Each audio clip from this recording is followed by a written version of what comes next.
জুমার দিনে যদি কোনো ব্যক্তি সকাল সকাল গোসল করে, আর্লি মর্নিং গোসল করে, গোসল করার পরে তার উত্তম পোশাকটা পরিধান করে, আর গোসলটা করে ফরজ গোসলের মতো, আতর সুগন্ধি খুশবু তার সামর্থ্য অনুযায়ী ব্যবহার করে, এরপরে পায়ে হেঁটে হেঁটে মসজিদে আসে, বাহনে চড়ে নয়, পায়ে হেঁটে হেঁটে।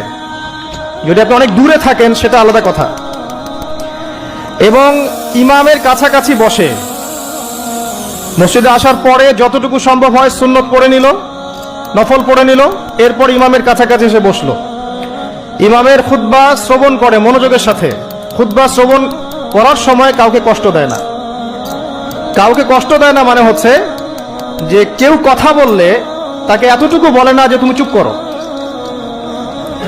কোনো কষ্ট দেয় না।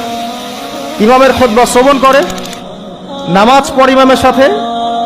এই ব্যক্তির আমল নামায় নবী সাল্লাল্লাহু আলাইহি ওয়াসাল্লাম বলছেন যে প্রত্যেক পদক্ষেপের বিনিময়ে 1 বছরের নফল নামাজ আর 1 বছরের নফল রোজার নেকি লেখা হয়।